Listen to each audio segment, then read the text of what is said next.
रुख करते राजधानी भोपाल से मुख्यमंत्री डॉक्टर मोहन यादव का। माननीय मंत्री प्रहलाद पटेल जी ने मेरे बोलने के पहले बहुत कुछ काम निपटा दिया। जोरदार अभिनंदन करें माननीय मंत्री जी का। कई सारे आपके विषयों को लेकर के और उससे सुखद बात इस मंच पर मौजूद अखिल भारतीय अध्यक्ष माननीय अशोक यादव जी का धन्यवाद करें। उनने उनके बोलने का समय भी मुझे दिया। मैं आपका भी आभारी हूँ। माननीय महेंद्र सिंह जी यादव उपाध्यक्ष, आपका भी आभारी हूँ। जरा ताली बजाओ तो दिल खोल के बजाओ भाई। माननीय प्रहलाद जी भाई साहब के लिए एक बार जोरदार ताली बजाओ। मंत्री जी ने आपकी सारी विषयों को लेकर के जो चिंता पाली और अभी ये सत्र खत्म नहीं हुआ है। केवल मैं बीच में जरूर खड़ा हुआ हूँ क्योंकि मुझे केवड़िया दिल्ली ऐसे निकलना, तो हमने कहा अगर इतने दूर दूर से हमारे पूरे मंच के लिए एक बार जोरदार अभिनंदन। अशोक सिंह सेंगर जी, राजवीर सिंह तोमर जी, गोपाल सिंह पंवार जी, अनूप सिंह बघेल जी, राम प्रसाद चौधरी जी, जालम सिंह पटेल जी, देवेंद्र चौधरी जी। अब जो नाम बच जाए तो लिखने वाले की गलती मेरे पास नहीं है, सारे नाम पढ़ दिए। ये हमारे सबके लिए है। एक बार पूरे मंच के लिए जोरदार अभिनंदन कर दें। त्रिस्तरीय पंचायत संयुक्त मोर्चे के इस सम्मेलन में सच में अलग अलग संगठन आते तो कंफ्यूजन पैदा होता है। बड़ा मुश्किल जाता है किसकी बात माने किसकी नहीं माने। बात तो सबकी घूम घाम के अपने अधिकार संपन्न बनाने की होती है, लेकिन घर में सब्जी पूड़ी भी बनती है, पराठे का मजा अलग आता है, दाल बाटी का आनंद अलग आता है। बात तो वही है, जाना तो भोजन में ही, लेकिन अपने अपने तरीके। लेकिन हर त्योहार का मजा है। हर एक बार त्योहार जिससे जो मनता है उसका आनंद अलग आता है। और जब भोपाल में आओ तो संयुक्त बात करके आओ तो उसका अन्नकूट का मजा आता है। जोरदार अभिनंदन करें। दिवाली अभी दी गई, 56 पकवान एक साथ आनंद लेने के लिए। मैं आज के इस अवसर पर जब आपसे बात करने के लिए यहाँ खड़ा हूं तो यशस्वी प्रधानमंत्री श्रीमान नरेंद्र मोदी जी का जोरदार अभिनंदन। माननीय मोदी जी का, जिनके नेतृत्व में पूरे देश के अंदर सभी क्षेत्रों में समान रूप से प्रगति होते हुए, लेकिन हमें कल की बीती घटना को भी भूलना नहीं। हमारे देश की बनने वाली प्रगति, बढ़ने वाले कदम दुनिया के अंदर अलग प्रकार से निकल रहे हैं। ऐसे में दुश्मन भी पता नहीं कितने कितने प्रकार से। तो मैं अभी तो कल की घटना को माननीय गृह मंत्री जी उस पर विस्तार से बात कहेंगे। हमारे घर में होने वाली ऐसी कोई भी आपदा वो सच में हमको कष्टकारी। 2 मिनट के लिए खड़े होकर के हम मौन कर दें। कल जो घटना में किसी भी कारण से हमारे बीच से गए, ऐसे सभी हमारे अपने बंधुओं के लिए मैं बाबा महाकाल से कामना करता हूं 2 मिनट का हम मौन करके अपनी बात कहेंगे।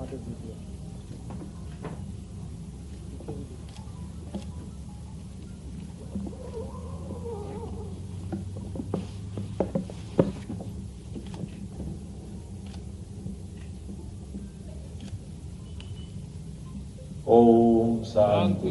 बैठ जाए। हमारी अपनी ऐसी रोजमर्रा की गतिविधियों में इतना बड़ा देश और इस बड़े देश के अंदर यशस्वी प्रधानमंत्री ने 10-11 साल में कितने प्रकार से कितनी सारी चीजों की चिंता की। इसलिए हमारे देश के यशस्वी प्रधानमंत्री पे हमको भरोसा है, माननीय गृह मंत्री पे भरोसा है। जब लाल सलाम को आखिरी सलाम हो रहा तो ये लगेंगे कहा जो भी होंगे सब ठिकाने लगेंगे, ये पक्का भरोसा पूरे देश को। माननीय मंत्री जी बालाघाट से सांसद आते थे। ऐसी कई सारी घटनाओं का और कितने प्रकार के ऐसे व्यवस्थाओं के बीच अपनी हिम्मत से इन सारी बातों से बाहर आना पड़ता है। आज के इस अवसर पर चूंकि आपके राष्ट्रीय पदाधिकारी मौजूद है, प्रदेश के पदाधिकारी मौजूद है, और जो अभी विषय आए उन विषयों के लिए हमारी सरकार सदैव आपके साथ है, ये पक्का बोल सकता हूं, इसमें कोई शंका नहीं। जो हमारे बीच में तय होगा उस व्यवस्थाओं का परिपालन करने का काम यह सरकार के माध्यम से निश्चित रूप से होगा। और ये बात तो सही है कि जब सरपंच के सामने बैठेंगे तो सचिव, रोजगार सचिव, क्या रोजगार सहायक, ये सब चीजें तो आना ही चाहिए। इनके बिना बात थोड़ी बनती है। तो ये इस विषय को लेकर के भी विभाग गंभीर है। लेकिन ये भी बात सही त्रिस्तरीय शासन प्रणाली में पंचायत के लिए सच में जो प्रधानमंत्री, मुख्यमंत्री ये हमको दिखते भले ही है, या आपकी नगर पालिका, नगर निगम, नगर पालिका, ये जो आपको पावर है वो पावर तो इतने बड़े बड़े पद वालों को भी नहीं। एक सरपंच जो पंचायत के लिए कर सकता है वो कोई नहीं कर सकता। जोरदार अभिनंदन अपने आप के लिए भी करें, क्योंकि पंचायत की नीचे तक की प्रणाली इतनी अच्छी है। इस व्यवस्था के आधार पर सच में कहा माननीय मंत्री जी ने कि एक पंचायत के सरपंच और पंचायत के दरमियान एक एक घर की गिनती आपके माध्यम से हो जाती। एक एक घर में होने वाली घटनाओं को लेकर के आप अवगत रहते हैं और भविष्य में आपको कहां ले जाना इसमें भी कोई शंका नहीं, वो सारी चीजें आपके सामने।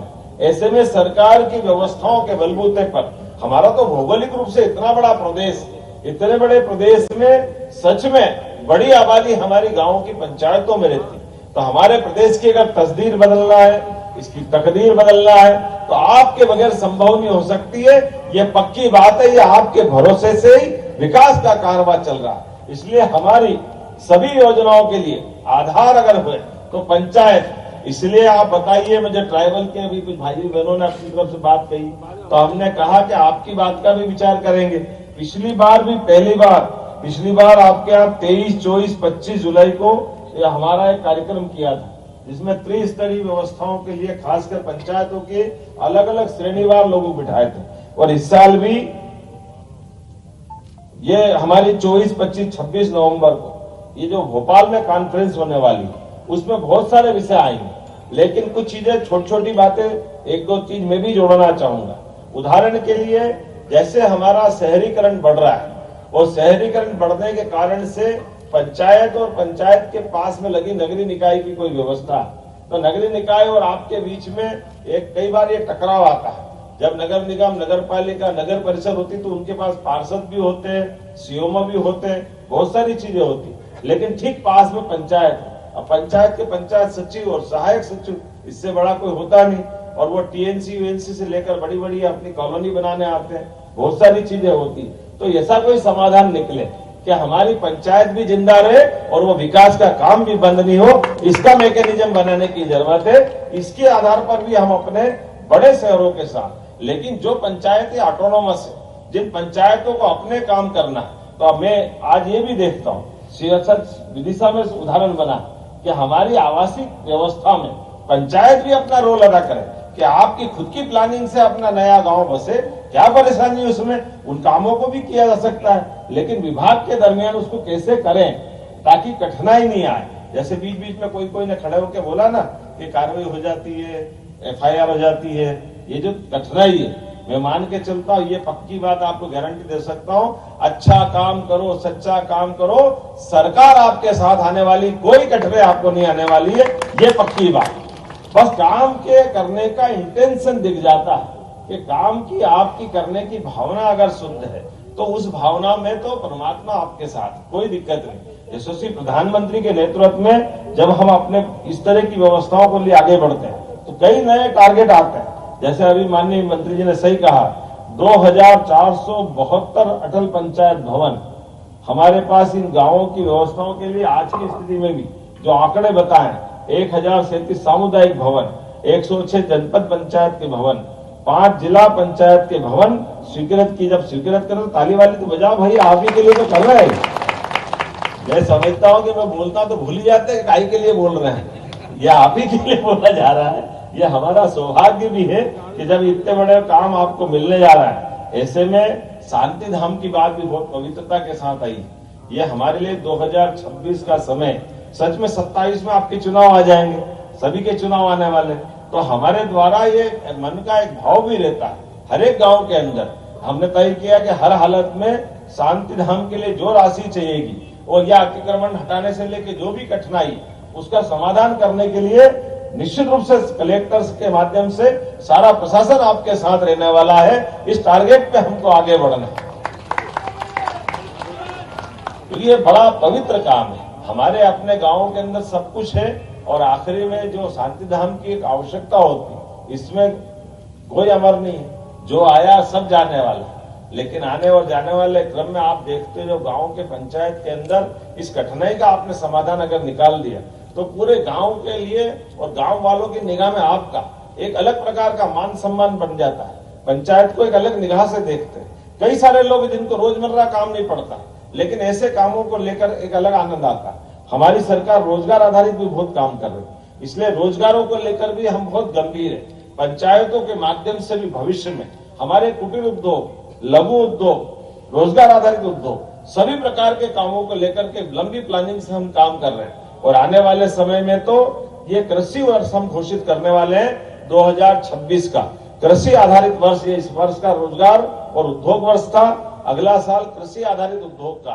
तो आपकी पंचायतों के अंदर भी कृषि आधारित उद्योग कैसे लगे, उनमें लोगों को रोजगार कैसे मिले। और ये कई बार, वैसे तो अधिकांश जगह हमने चिन्हित की है, लेकिन फिर भी कई बार हमारी फसलों को लेकर के, खासकर सब्जी और इस टाइप की फसल जो नुकसान में जाती है, वो सारे उद्योग लगाने के लिए सरकार के माध्यम से, आपके माध्यम से हम वो उद्योग भी लगाने वाले हैं कि टमाटर ज्यादा हो गया तो टमाटर फेंकने की जरूरत क्यों पड़ना चाहिए, टमाटर का पाउडर बन जाएगा। प्याज, लहसुन, आलू, ऐसे कई प्रकार के अलग अलग फसलें हैं। तो सभी क्षेत्रों में जितना अच्छा हो सकता है सरकार के माध्यम से प्रत्येक क्षेत्र में आगे बढ़ रहे हैं। इसी प्रकार से स्कूल कॉलेज में नहीं, आप तो अंदाज लगा लो, हमारी सरकार बनने के बाद हमने मेडिकल कॉलेज भी बहुत तेज गति से खोले और एग्रीकल्चर कॉलेज भी बहुत तेज गति से खोले। विकास के लिए शिक्षा और चिकित्सा, इस दोनों तरह से। और शिक्षा भी कौन सी, हार्टिकल्चर, एग्रीकल्चर, फ्लोरिकल्चर, इसके माध्यम से रोजगार की बड़ी संभावना। अब हमारे अपने विकास के इस क्रम में लंबे समय तक चलने के लिए जब आज आपसे बात कर रहे हैं तो आखिरी बात तो नहीं है, लेकिन त्योहार तो खूब आनंद से मनना चाहिए कि नहीं मनना चाहिए। तो जहां जहां हमने, ये भी आप भी जरा माननीय मंत्री जी के माध्यम से मंगा लेना, हमारे भगवान राम के, भगवान कृष्ण के या धार्मिक महत्व के ऐसे कौन कौन से स्थान हैं जो चिन्हित होने से बचे, उनको भी तीर्थ हमारी सरकार बनाने जा रही है। जोरदार अभिनंदन करें। वो स्थान भी आप बताना। ऐसे प्रत्येक स्थान को हमने अपने राज्य की भौगोलिक सीमाओं के अंदर, भगवान राम अगर अयोध्या से चित्रकूट आए और चित्रकूट से बाद में आगे बढ़े तो किन किन मार्ग से आए और गए होंगे, प्रत्येक स्थान देवस्थान की तरह, वो तीर्थ की तरह विकसित होना चाहिए। ऐसे ही मथुरा वाले, अलीगढ़ वाले बैठे राष्ट्रीय अध्यक्ष, जोरदार ताली बजाओ। हमने इनके गोपाल कृष्ण कन्हैया के लिए भी योजना बनाई। हमने प्लान बनाया है कि मथुरा से भगवान कृष्ण कंस को मारने के बाद शिक्षा ग्रहण करने आए, तो मथुरा से आने का रास्ता कौन सा, और यहाँ से द्वारका जाने का, नरकासुर को मारने के असम जाने का, हर बार मध्य में मध्य प्रदेश है तो उत्तर, दक्षिण, पूर्व, पश्चिम, कई बार भगवान कृष्ण मध्य प्रदेश से गुजरे होंगे। तो जिस जिस मार्ग से गुजरे और वहां की कोई लीलाएं जुड़ी है, प्रत्येक स्थान को तीर्थ बनाने का काम हमारी सरकार के माध्यम से होगा। मैं आप सबको बधाई देना चाहूंगा। इतना ही नहीं, पंचायतों के माध्यम से ग्रामीण स्तर पे भी गौशालाओं का, गोपालों का, दूध उत्पादन का एक बड़ा अभियान जब हम चलाने वाले हैं। तो दूध उत्पादन अभी जो 9% है उसको 20% तक ले जाने वाले हैं। इसलिए अलग से जितने प्रकार से हो सकते सारे सब विकास के मामले में पंचायत केवल हमारे अपने उन कामों को तो करे ही जो उसके पास है, लेकिन वो शिक्षा में, चिकित्सा में, उद्योग में, रोजगार में, सभी प्रकार के विकासों में उनकी भूमिका हो। ऐसे कई काम करने के लिए आपको मैं जोड़ रहा हूं। लेकिन 25 लाख तक के काम तो आपको जो मिले, पहले इसका अभिनंदन कर दे। नगर निगम के बाद नगर निगम ने भी, मेरे को लगता नहीं कि इतना पावर दिया, लेकिन ये हमारा विभाग का एकदम जेट गति से चलने वाला निर्णय। जोरदार अभिनंदन करें। बड़ा आश्चर्य लगता सुन के लोगों को, लेकिन हमने कहा कोई बात नहीं, हमारे लोगों को ये पैसा, क्योंकि नगर निगम, नगर पालिका जिनको पावर, बहन जी बैठो तो सही, हमको मालूम है क्या है।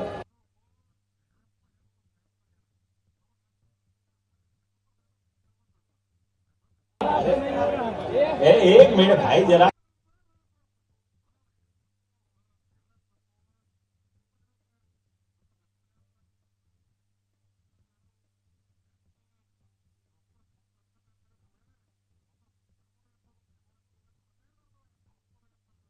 में शामिल हुए हैं और संबोधित कर रहे हैं।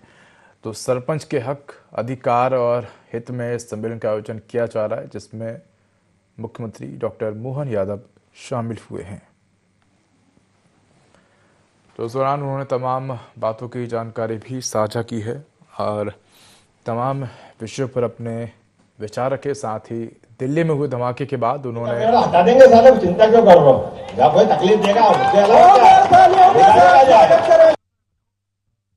सचिव है, सहायक सचिव है, इनकी क्या औकात। मेरे को लगता है कि यार सरपंच के मामले में कोई दिक्कत आ रही, सरकार ने निर्णय किया तो उसको ठीक करने का काम हमारा है। ये तो चिंता की बात थोड़ी, ताली वाली बजा के बताओ अगर मैं आपके हित की बात कर रहा हूँ।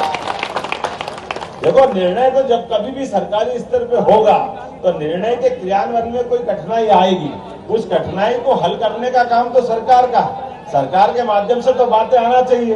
तो जब आपसे कोई बात कर रहे हैं तो उस बात को करने के लिए आप ही के साथ तो बात करी जाएगी। लेकिन मुझे इस बात की प्रसन्नता है, सच में मेरे पास आने का समय नहीं था, लेकिन आपके दर्शन करने का और आपके बीच आने की इच्छा अगाध थी। माननीय मंत्री जी को धन्यवाद।